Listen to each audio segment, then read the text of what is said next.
Hey everyone, and welcome to week 5 of Intro to American Studies. And this is our last week on our first unit on race and ethnicity.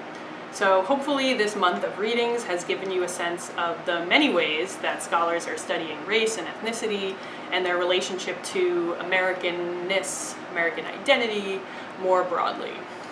So this week, reading gets us out of these boxes of whiteness and blackness that we've been in so far and adds another layer of racial and ethnic complexity, the role of Latinidad and particularly Puerto Ricans in the American story.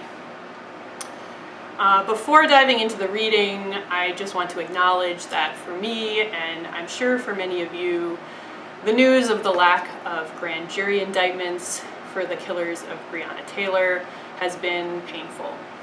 Regardless of your views on the police, the fact that a jury will not even have the opportunity to consider the facts of Taylor's death indicates the lack of accountability for police who kill black people.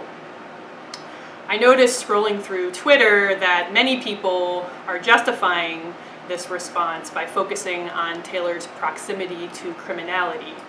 Her boyfriend is allegedly a criminal, or her ex was a criminal, or she lives near criminals, as if any of this would justify her murder.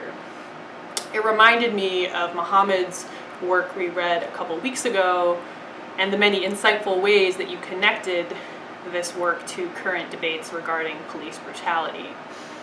I hope that you are able to give yourself space to grieve these ongoing travesties of justice, and I hope that the material we are studying in this class gives you some insight regarding how deep-rooted these problems are, but also some inspiration from how our ancestors have never stopped fighting to find solutions.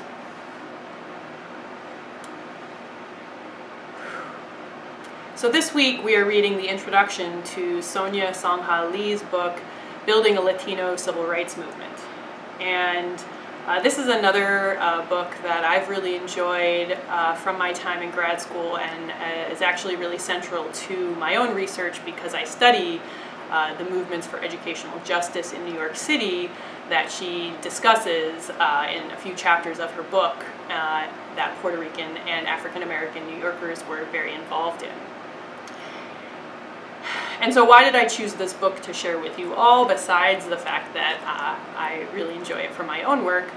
Well, so often when we talk about the idea of race, conversations center on this black-white binary, and generally assuming that the victims of racism are Black Americans, or more recently the phrase Black and Latinx Americans has become common, or the broader people of color.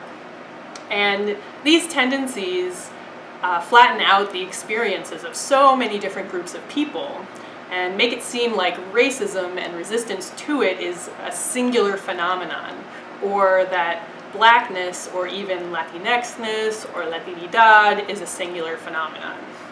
And what Lee's book does is focuses on a specific community, New York City's Puerto Rican community, to show how Puerto Ricans specifically made pivotal contributions to the civil rights movement in New York City.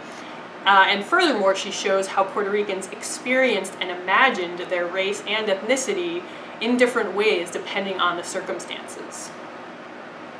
So thinking back to Jacobson's work that we read in week 2, and how, for example, Jewish immigrants could be seen at times as not quite white, but also not black, and therefore Jewish Americans could use their or our whiteness and Jewishness strategically to say at times we're white so we deserve ABC, or we're not white so we deserve XYZ.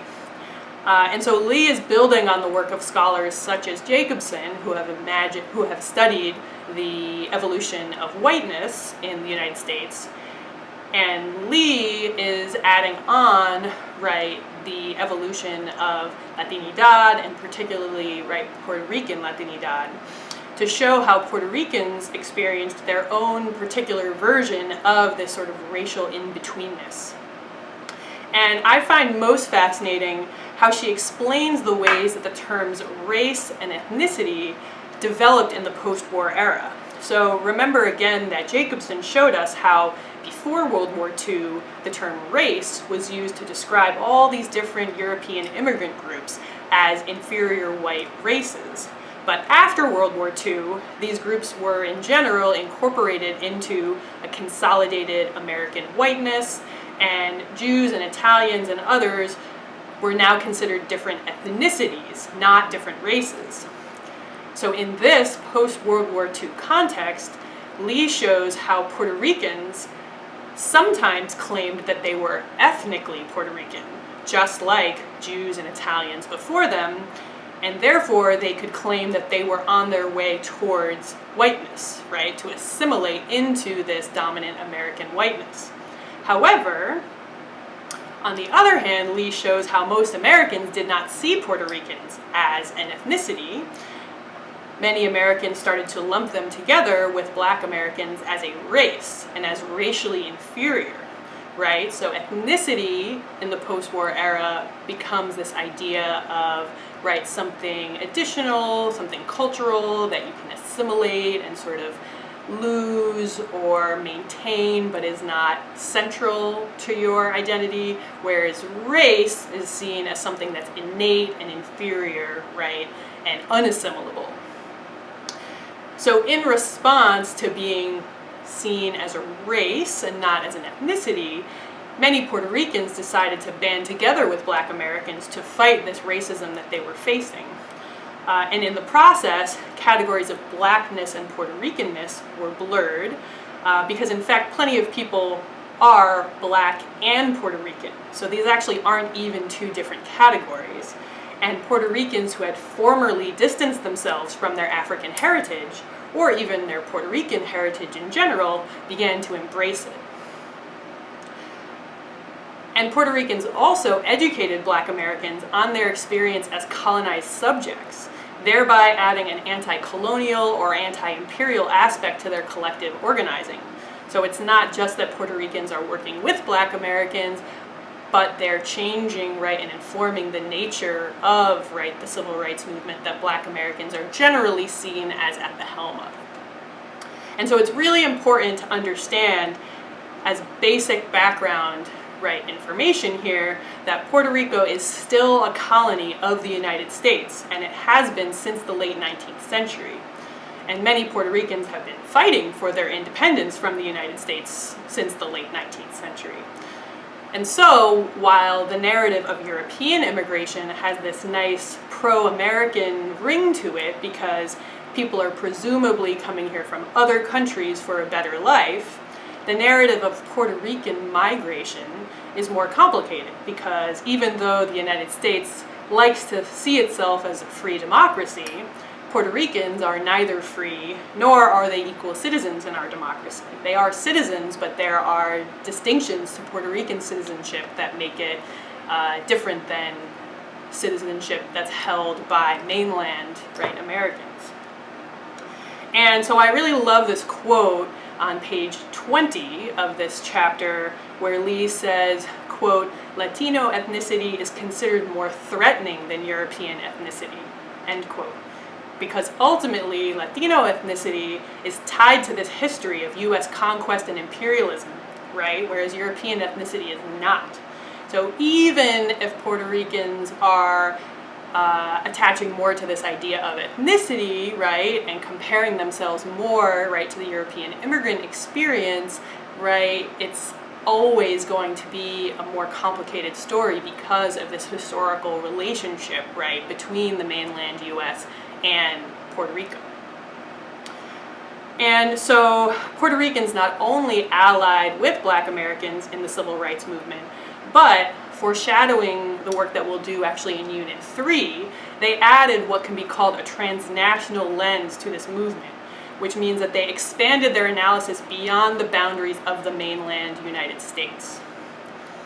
And in this process, many Black Americans started to see themselves also as colonized subjects, and they conceptualized the inner city ghettos that they were often confined to through segregative policies as internal colonies ruled by white people. Lee also foreshadows the work we'll be doing in this next unit, Unit 2, on intersectionality, because she highlights the central role of Puerto Rican women in this work. So I won't go into that in detail now. We'll be talking about that a lot in the next 4 weeks, but just keep in mind that gender plays a key role in these racial and ethnic dynamics that we've been studying thus far, and that's what we'll be looking at next.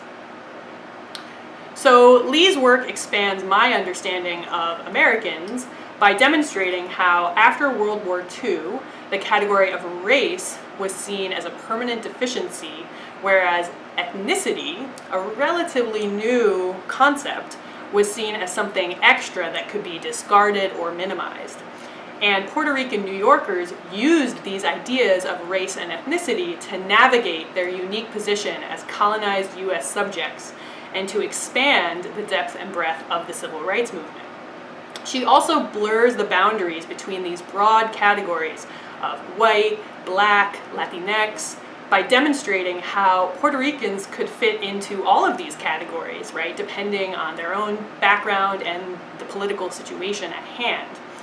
And sometimes Puerto Ricans responded to how other people categorized them, but equally important, if not more important, very often Puerto Ricans chose how they wanted to categorize themselves, right, to achieve their own political goals. So those are my thoughts on Lee's Building a Latino Civil Rights Movement. As always, your reflection and discussion board posts are due by Sunday at midnight, and I will see you next week.